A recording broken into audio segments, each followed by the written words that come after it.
जमलेल्या माझ्या तमाम हिंदू बांधवांनो, भगिनींनो आणि मातांनो, आता पंचायत अशी झाली की मी भाषणाची सुरुवात कशी करावी हे आता मिंदे ठरवायला लागलेत. कारण ही माझी भाषणाची सुरुवात मी आपल्या हिंदू हृदय सम्राट शिवसेना प्रमुखांकडून घेतली. आता काही वेळेला हा कुटुंब संवाद मेळावा आहे म्हणून मी जमलेल्या माझ्या कुटुंबातील बांधवांनो, भगिनींनो आणि मातांनो अशी करतो. आणि काल आपण शिवतीर्थावरती इंडिया आघाडीची पहिली जी काय जाहीर सभा घेतली त्याची सुरुवात करताना मी जमलेल्या माझ्या तमाम देशभक्त आणि देशप्रेमी बांधवांनो, भगिनींनो आणि मातांनो अशी केली. आता अशी सुरुवात तुम्हाला पटते की नाही पटत? पटते ना? पण जे नमोसैनिक झालेत, मोदी भक्त झालेत, सत्तेच्या खुर्चीसाठी लाचार झालेत, दिल्लीश्वरांचे बूट चाटतायत, त्यांच्यासमोर शेपूट हलवत आहेत, त्या मेंढ्यांच्या पोटात मुरडा आला. आणि त्यांनी आज कुठेतरी असं म्हटलं की बघा यांची भाषा बदलली.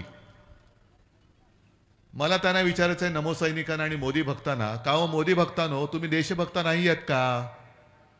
आम्ही सगळे देशभक्त आहोत ना रे? जरा जोरात सांगा ना. हा, असं असलं पाहिजे. देशभक्ताचा आवाज कसा पाहिजे? जोरात पाहिजे. हे सगळे एवढे आंधळे झालेत मोदी भक्तीपायी की त्यांना फक्त मोदी भक्त एवढंच पाहिजे. आम्ही मोदी भक्त नाही, आम्ही देशभक्त आहोत आणि देशभक्त म्हणूनच राहू. तुम्हाला जी काय चाटुगिरी करायची ती करा, त्याच्याशी आम्हाला देणं घेणं नाही. पण आमच्या देशभक्तीच्या आड याल तर तुम्हाला किती खोल गाडायचं ते आम्ही ठरवू. ठीक आहे, मोदींच्या कृपेने थोडे दिवस काय भोगायला मिळते ते भोगा. कारण आता संजय राऊत यांनी सांगितलं, देवेंद्र फडणवीसांनी कालच जाहीर केलं की मी 2 पक्ष फोडून परत आलो, पुन्हा आलो. त्याच्यामुळे त्यांच्या उपकारासाठी म्हणून तुम्ही माझ्यावर टीका करता तर करा. पण मेंदेना काय आणि इथल्या दोन्ही गद्दारांना मला विचारायचंय की तुम्हाला असं नेमकं काय होतं की जे मी दिलं नव्हतं? कोण होतात तुम्ही? काय होतात तुम्ही? एकाला आमदार केला, एकाला खासदार केला. बरं, इथे त्या हळद प्रक्रिया प्रकल्प पाहिजे म्हणून त्याला मी मंजुरी दिली. मग इथले जे आता संजय तुम्ही काय म्हणाल त्यांचं नाव? हा, भंगार. ते कधीतरी यायचे, साहेब वाचवा वाचवा, पोलिसांची धाड पडते, वाचवा. आता मला काय वाटायचं की आपलं शिवसैनिक आहे, कुठल्या तरी आंदोलनातली काहीतरी केस असेल, काहीतरी एक शौर्याचं काम केलं असेल आणि पोलिसांनी आपलं बाबा पोलिसांच्या लेखी काय कायदा मोडला म्हणजे गुन्हा, मी त्याला वाचवायचो. मला काय माहित हे असा आकडेबाज निघालाय. काही जण मला विचारतात, का हो तुम्ही आता त्यांच्यावरती आरोप करताय, गद्दार गद्दार, ईडी सीबीआयच्या इन्कम टॅक्सच्या भीतीने तिकडे गेले. तुमच्यात होते तेव्हा तुम्हाला माहिती नव्हते काय? खरंच नव्हते माहीत. कारण शेवटी शिवसैनिक म्हटल्यानंतर त्याच्यावर विश्वास ठेवणं हे पक्षप्रमुख म्हणून माझं काम होतं आणि आहे. आणि एक सारा शिवसैनिक जर चांगलं काम करत असेल तर त्याला प्रोत्साहन देणं हे माझं काम आहे. पण त्या चांगल्याचा अर्थ त्याच्या अर्थी असे जर का हे म्हणजे आता ते म्हणतात ना अबकी बार, तसे हे गल्ली बोळात बार बार उघडले तर नेमका कोणता बार? आता यांना निवडणुकीत एकच मिळतो, आपटी बार. या सगळ्या बारांना आता आपटी बार म्हणून फोडून टाकायचं. आणि जी फसवणूक माझी झाली, तुमची झाली, तसं पाहिलं तर तुमची मी दिलगिरी व्यक्त करतो. कारण ह्या दोघांनाही उमेदवारी देण्याचं पाप मी केलं होतं. मी केलं होतं ते पाप. आणि यांनी पाठीत नुसता वार नाही केला. जे शिवसेना प्रमुख म्हणायचे की माझ्या पाठीत एवढे वार झाले की आता वार करायला जागाच नाही, यांनी पाठीत नाही वार केला, यांनी शिवसेना नावाच्या आईच्या कुशीवरती वार केलेला आहे. जन्मदातीच्या कुशीवरती वार केलेला आहे. जिने तुला जन्म दिला, जिने तुला मान सन्मान मिळवून दिला, नाहीतर कोण तू होतास? आता आत चढत असतास तुरुंगामध्ये. कुठल्या कुठल्या केसेस, एवढ्या नाना केसेस तुझ्यावरती होत्या, आतमध्ये सडत असतास. तुला शिवसेनेने मोठा केला, शिवसेना ही 4 अक्षर मागे लागली. तुम्हाला पटत होतं किंवा नव्हतं, तुम्ही आदेश म्हणून तुम्ही त्यांना निवडून दिलं, आणि हा उलटा फिरून आपल्याच आईच्या पोटावरती वार करणारी अवलाद, मग ती तिथली खासदार असेल किंवा तिथला खासदार असेल किंवा आमदारही असेल. अनेकदा असं होतं की आपल्यामध्ये असतात तेव्हा कळत नाही, लांब गेल्यानंतर कळतं. कारण मी यांना हालचाल करायला देत नव्हतो तशी.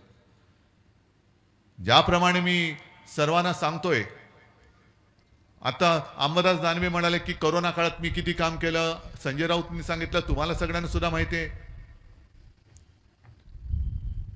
या कोरोना काळामध्ये आपण जे काम केलं ते काम हे सगळं विसरून द्यायला होत आहेत. आणि त्या सगळ्या काळामध्ये अनेक कामं अशी होती, जसं शिवभोजन. मी आता अंबादासने म्हटलं, तुम्हाला विचारतोय, गावात शिवभोजन चालू आहे की नाही रे अजून? इकडे नाही म्हणतात, तिकडे हो म्हणतात. आपण 10 रुपयामध्ये गोरगरिबाला पूर्ण जेवण मिळेल अशी सुविधा उपलब्ध करून दिली. कोरोना काळामध्ये 10 रुपयाची थाळी आपण 5 रुपयात केली होती. हे सगळं आपण करत होतो. आणि मी मुख्यमंत्री असताना एक महत्वाचं काम जे केलं ते म्हणजे मी महाराष्ट्र यांना लुटायला नव्हतो देत. अगदी आज जे बसले तिकडे पंतप्रधान आणि गृहमंत्री आता येत आहेत, खेट्या घालतायत. महाराष्ट्राची निवडणूक आजपर्यंत कधी एवढ्या लांब लचक कार्यक्रमामध्ये त्यांनी विभागली नव्हती. 20 मे पर्यंत आपली निवडणूक लांबवली. का? कारण आता मोदीजी येणार, मग अमित शहा येणार, आणखीन कोण कोण सगळे मंत्री येणार, आणि मग तुमच्याकडे मतांची भीक मागणार. संकट काळात कधीतरी तुम्ही आलात मोदीजी. या माझ्या महाराष्ट्रामध्ये, विदर्भात आणि मराठवाड्यात सुद्धा शेतकरी आत्महत्या करतायत. कधीतरी तुम्ही एखाद्या शेतकऱ्याच्या घरामध्ये गेलात विचारपूस करायला? पण आता येतील, आता येतील. पोलिसांना आधी पाठवतील, बॉम्ब स्क्वॉड वगैरे सगळ्या घरामध्ये. कुठे ह्याच्या मडक्यामध्ये काय बॉम्ब नाही ना रे, ह्याच्यामध्ये काय हे नाही ना, सगळं साफसूफ करतील. आणि हॉटेलमधनं आणलेलं त्याच्या भांड्यात ठेवून मग बाजूला मांडी घालून गरीबाच्या घरात जाऊन शेतकऱ्यांनी केलेली भाकर तुकडा खाल्ला. हे सगळे चाळे करतील, हे सगळी नाटकं करतील.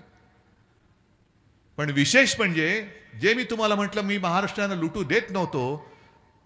का? मी मुख्यमंत्री असताना असं काय केलं होतं पाप, की तुम्ही गद्दारी करून आपलं चांगलं चालणारं सरकार पडलं. मी माझ्या या शेतकऱ्यांना कर्जमुक्त केलं, हे मी पाप केलं. मी कोरोनामध्ये महाराष्ट्र वाचवण्याचं काम तुमच्या सगळ्यांच्या साथीने सोबतीने केलं, हे मी पाप केलं. मी शिवभोजन जेवण हे 10 रुपयात सगळ्यांना देत होतो, हे मी पाप केलं. याच्यासाठी नाही, त्यांना महाराष्ट्रात येणारे उद्योग धंदे आणि महाराष्ट्रातले उद्योग हे गुजरातला पळवायचे होते, जे मी पळवू देत नव्हतो. म्हणून गद्दारी करून याने आपलं सरकार पाडलं. हा माझा जाहीर आरोप आहे, जाहीर आरोप आहे. मग एक ठरल लाज वाटली पाहिजे. देशाचे प्रधानमंत्री मोदी परिवार काय फक्त गुजरात पुरता मर्यादित आहे? गुजरात आमचा सुद्धा आहे.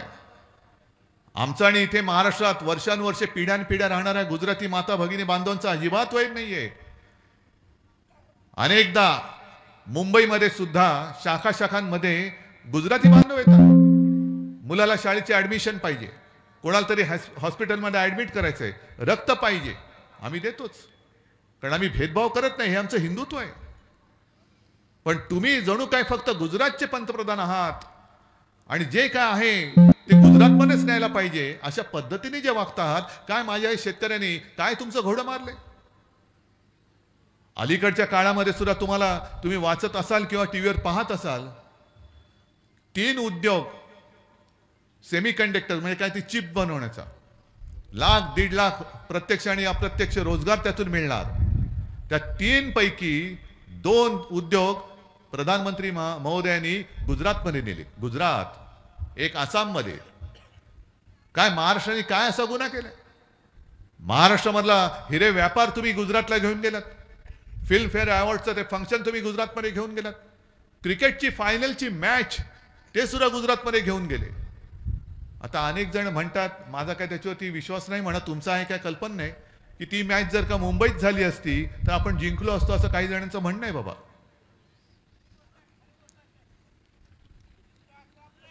हा, जाऊ द्या. पण थोडक्यामध्ये काय, यांना क्रिकेटची मॅच जिंकणं न जिंकणं याच्यात नाही, त्यातनं किती पैसा येतोय तो महाराष्ट्राला जाऊ द्यायचा नाही, तो पण गुजरातकडे नेला पाहिजे. का एवढं काही पोटशूळ तुम्हाला माझ्या महाराष्ट्रामध्ये, शिवछत्रपतींच्या महाराष्ट्राबद्दल एवढा पोटशूळ काय?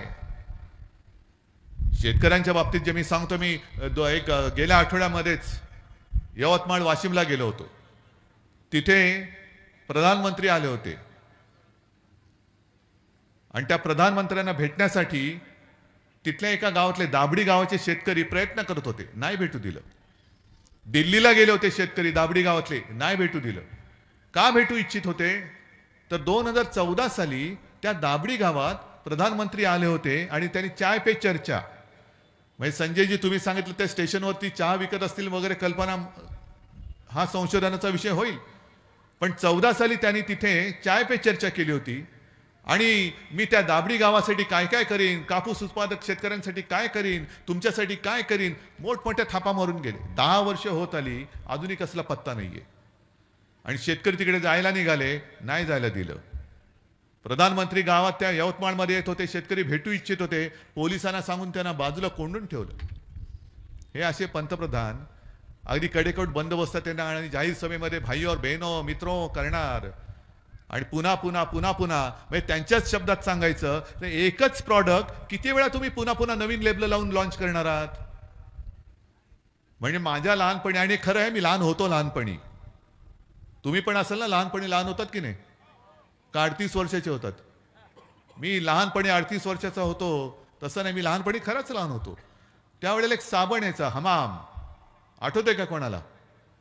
नाही, माहित नाही, कारण गेला आता तो, माझं लहानपण गेलं आणि तो साबण पण गेला. आकर्षक जाहिरात यायची, हमाम अब नए पॅक में. आम्हाला वाटायचं अरे नए पॅक में, उघडलं तर आतमधलं हमाम तोच. तसं यांचं आहे. 2014 साली तेच, 19लाही तेच आणि 24लाही तेच. आतला हमाम तोच आहे, बाहेरचं पॅकेट फक्त बदललेलं आहे, पण आतमधले मोदी तेच. फक्त आता त्याची वॉशिंग पावडर झालेली आहे. म्हणजे हमाम तोच असला तरी त्याची पॉवर वाढले की भ्रष्टाचारी पक्षात घेतला, आंघोळ केली की साफ. म्हणजे अनेक ज्या काही त्यांनी योजना काढलेल्या आहेत त्याच्यामध्ये मला असं वाटतं की पुढची योजना त्यांची अशी असेल की भ्रष्टाचारी अभय योजना. भ्रष्टाचारी अभय योजना म्हणजे काय? ते चौकशी करतात, कोणी किती पैसे खाल्लेत, किती भ्रष्टाचार केलेला आहे, मग त्यांची ते वर्गवारी करतात. मग त्यांचे सगळे जे यांच्यासारखे जे घरफोडे आहेत त्यांच्यासारखे जे हेरणी करतात की यांनी कितीचा भ्रष्टाचार केलाय, 5 कोटीचा, जाऊ द्या. यांनी किती केलाय, 50 कोटी, ठीक आहे बघू जरा. यांनी किती केलाय, 200 कोटी, जरा थोडं जवळ घ्या. मग यांनी किती केलाय, 70,000 कोटीचा घोटाळा, ताबडतोब घ्या, त्याला उपमुख्यमंत्री करा. आपका बाल भी नहीं बाका होगा, ये मोदी गॅरंटी आहे. याला मोदी गॅरंटी म्हणायचं, भ्रष्टाचार अभय योजना. आणि आता जो उघड उघड त्यांनी भ्रष्टाचार केलेला आहे, जो सुप्रीम कोर्टाला मी खरंच धन्यवाद देतोय, अगदी वेळेवरती तुम्ही यांचा बिंग फोडलेला आहात. निवडणूक रोख्याच्या माध्यमातून हजारो कोटी रुपयांनी कमवले, हजारो कोटी. देशातल्या प्रत्येक पक्षाला निवडणूक रोखे मिळाले, शिवसेनेला सुद्धा मिळाले.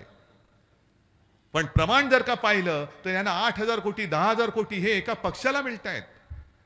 जो पक्ष दिल्लीत राज्य करतोय, जो पक्ष अनेक राज्यांमध्ये राज्य करतोय. आणि रोखे सुद्धा कसे मिळाले? काही कंपन्यांवरती धाडी टाकल्या गेल्या आणि धाडी टाकल्यानंतर अगदी काही दिवसात, म्हणजे धाड टाकल्यानंतर 8-15 दिवसात निवडणूक रोखे त्या कंपनीतून यांच्या पक्षाच्या खात्यात गेले आणि धाड सत्र थांबलं. मग त्यांची बाजू कोणी घ्यायची? तर आपल्या अर्थमंत्री बाई आहेत निर्मला सीतारामन, त्यांनी घेतली. हे म्हणे योगायोग असू शकेल, सरकारने कारवाई केली असेल तर तो सरकारचा अधिकार आहे आणि त्यांनी रोखे दिले असतील तर त्यांची इच्छा आहे. चांगली गोष्ट आहे, पटतं आम्हाला तुमचं. पण आम्हाला पुढचा एक प्रश्न आहे की सरकारने जी कारवाई केली होती धाड टाकण्याची, ती कारवाई ह्यांनी रोखे दिल्यानंतर थांबली का? चालू ठेवायला पाहिजे होती. कारण सरकारला जर वाटत असतील ते गुन्हेगार आहेत, त्यांनी काहीतरी गुन्हा केला म्हणून त्याच्यावर तुम्ही धाड टाकताय आणि त्यांनी रोखे दिल्यानंतर तुम्ही जर का ती धाड थांबवत असाल तर त्यांनी केलेल्या गुन्ह्याचे पैसे हे तुमच्या खात्यात आले म्हणून तुमच्यावरती सुद्धा गुन्हा दाखल का करायचा नाही?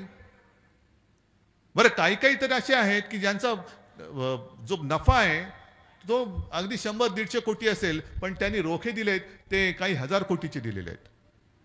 काही कंपन्या अशा आहेत, अगदी महाराष्ट्रामध्ये सुद्धा आपलं सरकार पाडल्यानंतर जे काय माझ्या कानावर येते ती एक मेघा म्हणून काहीतरी कंपनी कन्स्ट्रक्शन, त्या कंपनीला सुद्धा बुलेट ट्रेन असेल, आणखीन काय असेल, काय काय कामं ही यादी घेऊन वाचली तर खरंच आपले डोळे पांढरे होतील की अनेक अशा कंपन्या आहेत की रोखे दिल्यानंतर त्यांना कामं मिळालेत किंवा कामं दिल्यानंतर यांना रोखे मिळालेले आहेत.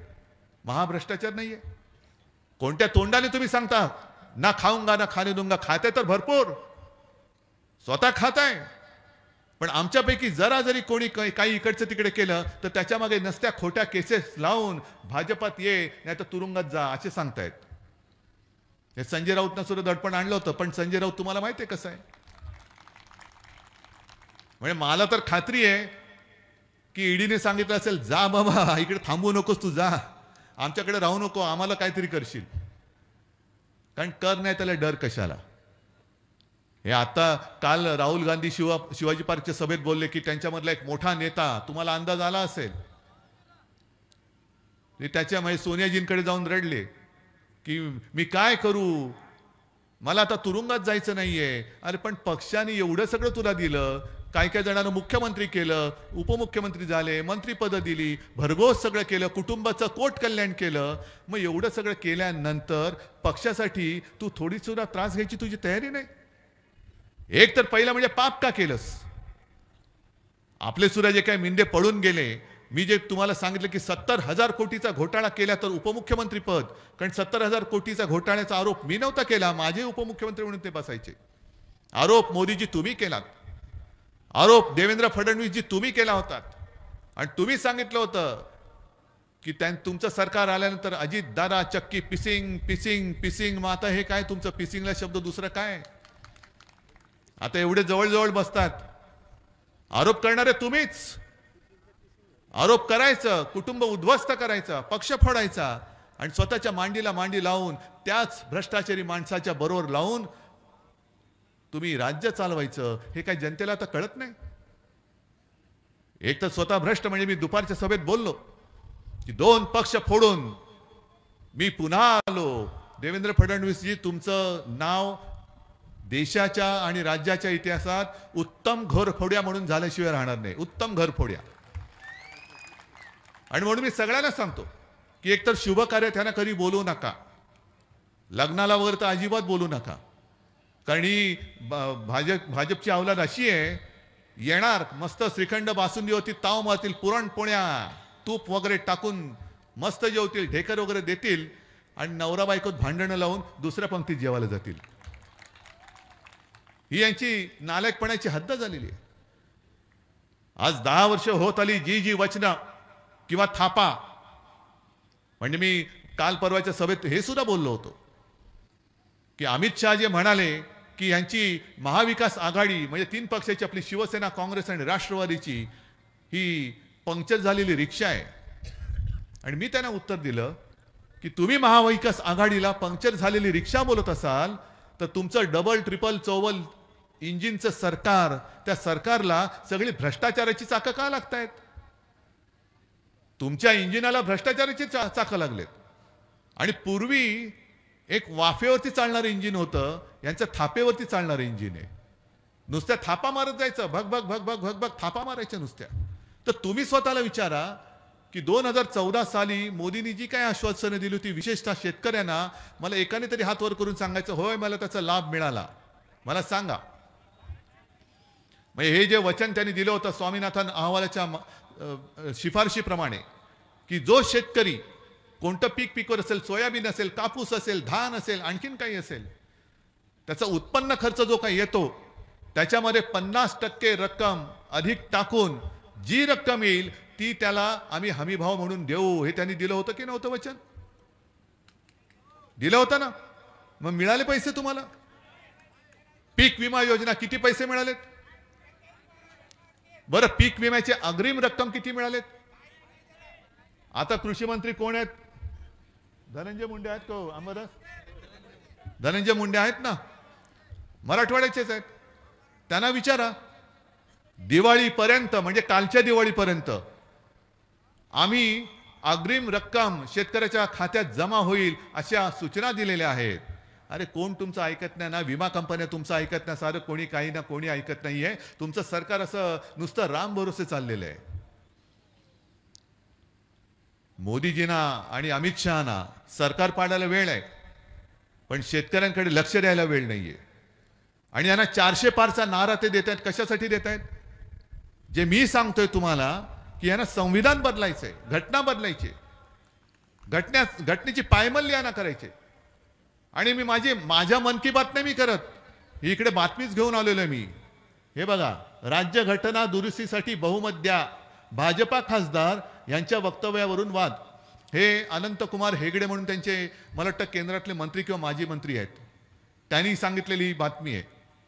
कशाला पाहिजे 400 पार? कारण त्यांना माहिती आहे की ठराविक एक संख्या लागते, ती त्या संख्येशिवाय घटना बदलता येत नाही. आणि काही कायदे जर का करायचे असतील तर त्याच्यासाठी समोर विरोधक असता कामा नये. गेल्या संसदेच्या अधिवेशनामध्ये जवळपास 150च्या आसपास विरोधी पक्षाचे खासदार त्यांनी या ना त्या कारणावरून निलंबित केले आणि काही घातक कायदे पास केले. कोर्टामध्ये गेल्यानंतर ते काय सांगतील? त्यांना प्रश्न विचारल्यानंतर काय सांगतील? आम्ही लोकसभेत मंजूर केलाय, संसदेत मंजूर केलाय. अरे पण संसदेत मंजूर करताना विरोधी पक्ष कुठे होता? आणि जे मी उदाहरण काल दिलं, रशियामध्ये आता पुतीन निवडणूक लढतात. आज मला वाटतं जाहीर झाले जिंकले म्हणून. खरं म्हणजे निवडणूक तिकडे घेतात का हेच मला कळलं नाही. कारण पुतीन निवडणूक लढताना विरोधी पक्ष कोण होते? कोणीच नाही. कारण पुतीनच्या समोर कोणाला काही बोलण्याची हिंमतच होत नाही, कारण जो बोलेल तो तुरुंगामध्ये. म्हणजे पुतीनच्या विरोधात जेवढे विरोधी पक्ष आहेत त्यातले अर्ध्याहून अधिक हे तुरुंगामध्ये आहेत. काही जणांना मारलेलं आहे आणि बाकीचे सगळे देशाबाहेर तडीपार करून टाकलेले आहेत. आता लढा. ही अशी परिस्थिती आपल्या देशाची होईल. आज आपण बोलू शकतो, आपण बोलतो आहोत. आणि 2024 हे क्रांतीचं वर्ष आहे. या वेळेला जर का आपण चुकलो आणि त्यांच्या भूलथापामध्ये, जसं 10 वर्ष आपण भुललो, आम्ही भुललो होतो, मी सुद्धा भुललो होतो. आता त्यांचे खायचे दात जे बाहेर आलेत, ज्यांना मी संपूर्ण म्हणजे माझ्या बांधवांना देशभक्त म्हटल्यानंतर तळपायच्या मस्तकात जाते, उद्या माझ्या देशाचं नाव बदललं तर तुम्ही काय करणार आहात? एवढ्या 5वी बहुमताच्या जोरावरती त्यांनी देशाचंच नाव बदलून स्वतःच्या नावावर नाव ठेवलं. जसं ज्या स्टेडियममध्ये क्रिकेटची फायनल झाली त्या स्टेडियमचं नाव होतं सरदार वल्लभभाई पटेल स्टेडियम. त्याचं नाव बदलून त्यांनी स्वतःचं ठेवलं ना. पण ते बदलायला काही घटना बदलायची गरज नाही. डॉक्टर बाबासाहेब आंबेडकरांनी लिहिलेली घटना सुद्धा यांना बदलून टाकायची आहे. मग तरी सुद्धा आपण यांच्या सगळ्या भूलथापांना बळी पडून परत परत यांना निवडून द्यायचं. गेल्या वेळेला तुम्ही शिवसेनेचा खासदार निवडून दिलात, मी चालवतो प्रचाराला, आणि तेव्हा मी बोलत होतो की शिवसेनेचा खासदार कशाला, की मोदी पंतप्रधान पाहिजेत. या वेळेला मी सांगतो, मोदी अजिबात पंतप्रधान होता कामा नयेत. ज्या मोदीजींना अडचणीत असताना आणि ज्या अमित शहाना अडचणीत असताना हिंदू हृदय सम्राट शिवसेना प्रमुखांनी वाचवलं होतं. मोदीजींचं नाव जेव्हा प्रधानमंत्री पदासाठी भारतीय जनता पक्षाच्या कार्यकारिणीमध्ये सुचवलं गेलं, तेव्हा भारतीय जनता पक्षाच्या व्यतिरिक्त मोदीजींना पाठिंबा देणारा जर पक्ष कोणता असेल तो शिवसेना. आपण त्याला पाठिंबा दिला तर संजय राऊतना मी सांगितलं होतं, आणि संजय राऊत तिकडे जाऊन त्यांना गुच्छ देऊन आले होते. म्हणजे एवढं जसे हे गद्दार ज्यांना शिवसेनेने आमदार केलं, खासदार केलं, तरी सुद्धा ते गद्दारी करतायत. आणि मोदीजी, अमित शहा, तुम्हाला सुद्धा असं आम्ही कोणतं पाप केलं होतं? जेव्हा अटल बिहारी वाजपेयी राजधर्म का पालन करना होगा म्हणून मोदीजींना केराच्या टोपलीत टाकायला निघाले होते, तेव्हा संपूर्ण देशात एकमेव हिंदू हृदय सम्राट शिवसेना प्रमुख बाळासाहेब ठाकरे हे मोदीजींच्या पाठी उभे राहिले होते. तर तेव्हा आम्हाला गर्व वाटत होता. आता लाज वाटते. त्या शिवसेनेला तुम्ही फोडलत, त्या शिवसेनेला तुम्ही संपवायला निघालात, त्या शिवसेना प्रमुखांच्या पुत्राला तुम्ही मुख्यमंत्री पदाच्या गादीवरून गद्दारी करून खाली खेचलत. अरे आम्ही तुम्हाला पंतप्रधान बनवलं आणि तुम्ही गद्दारी करून आम्हाला खाली खेचलत, काय म्हणून आम्ही तुमच्या सोबत राहायचं? ही गद्दारी केवळ उद्धव ठाकरे सोबत नाहीये, तर माझ्या महाराष्ट्राशी झालेली गद्दारी आहे. कारण मोदींचे फोटो लावून तुम्ही जिंकलात. अहो, हिंगोलीचा माझा पहिला खासदार मोदींचे फोटो लावून निवडून नव्हता आला, तो शिवसेना प्रमुखांचा फोटो लावून निवडून आला होता. जे जे शिवसेनेचे पहिल्या फळीतले खासदार निवडून आले तेव्हा मोदी, नरेंद्र मोदी हे भारताच्या राजकारणामध्ये त्यांचं नाव सुद्धा नव्हतं. तेव्हापासून माझ्या शिवसेनेला महाराष्ट्रातली जनता दिल्लीमध्ये पाठवते. 96 सालापासून, आधीपासून त्याच्या.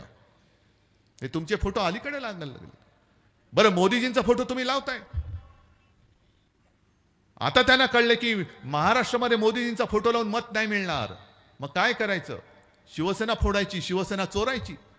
शिवसेनेचं धनुष्यबाण चोरून तुम्ही गद्दारांच्या हातामध्ये दिलं.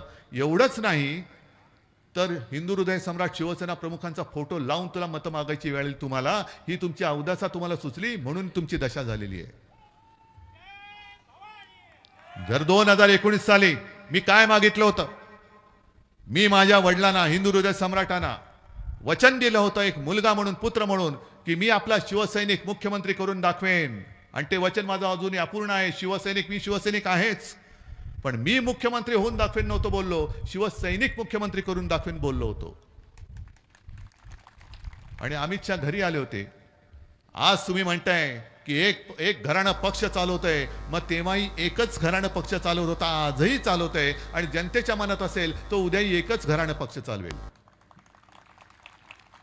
तेव्हा अमित शहा जे शिवसेना प्रमुखांच्या फोटोसमोर लोटांगण घालत होते, तेव्हा अमित शहाना माहिती नव्हतं की त्यांचाच मुलगा पक्ष चालवतोय.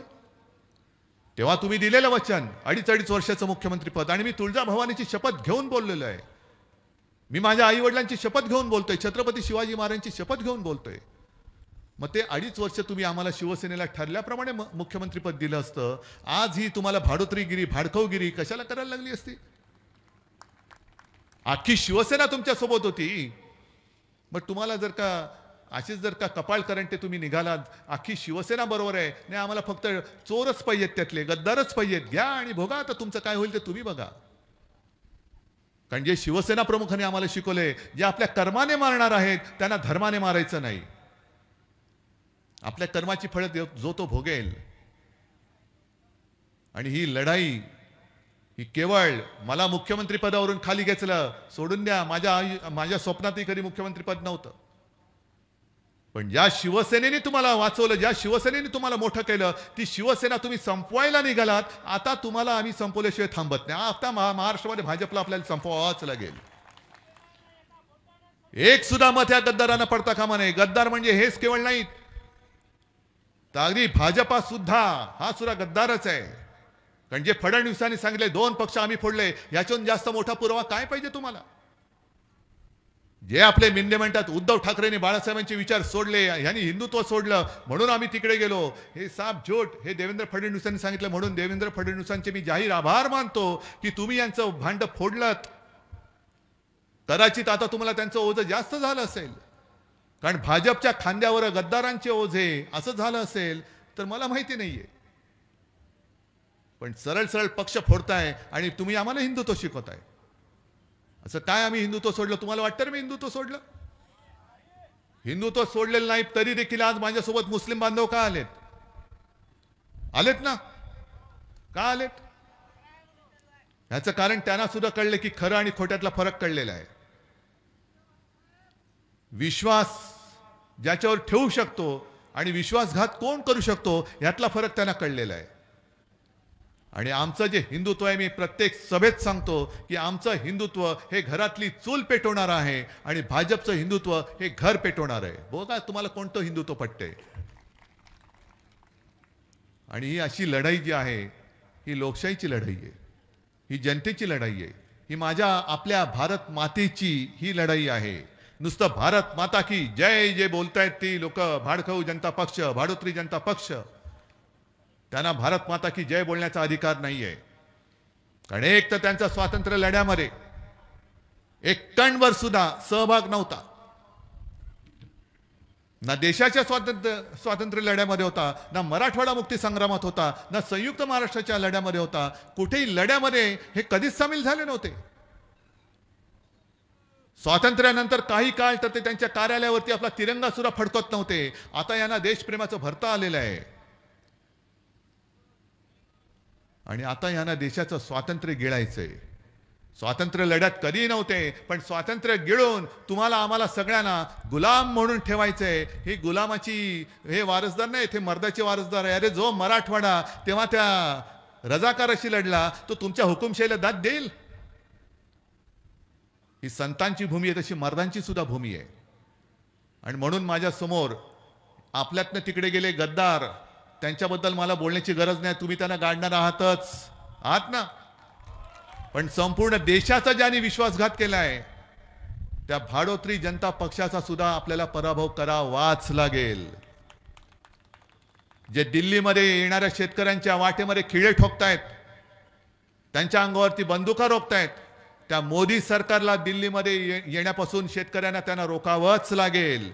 तुम्ही जर आम्हाला दिल्लीत येण्यापासून रोखत असाल तर माझ्या तमाम शेतकऱ्यांना माझं आवाहन आहे की तुमची आता वेळ आहे. तुम्ही मोदी सरकारला आता दिल्लीत येण्यापासून रोखा. आणि म्हणून एकच विनंती करतोय, वेळ आहे अजून, काही एखादा महिना अजून बाकी आहे. अनेक सगळी प्रलोभनं दाखवली जातील, पैशाचा पाऊस पडला जाईल, अनेक जण येतील, दाढी खाजवतील, काहीच मिळणार नाही त्यातून. पण जे आपलं नातं आहे कुटुंबाचं, जे तुम्ही मला कुटुंब प्रमुख मानतात, त्या एका नात्यातून तुम्हाला तळमळीने सांगतोय. जसं करोनाचं संकट असताना मी तुम्हाला सांगत होतो, तसं हे हुकुमशाहीचं संकट असताना मी तुम्हाला सांगतोय की जागे आहात, जागे राहा आणि यांच्या भूलथापांना बळी न पडता आपला शिवसेनेचा, अस्सल शिवसेनेचा, भगव्या मनाचा, भगव्या हृदयाचा, ज्याच्या हृदयात राम आणि हाताला काम देण्याची शक्ती असेल, असा आमदार आणि खासदार निवडून द्या. एवढीच विनंती करतो. जय हिंद, जय महाराष्ट्र.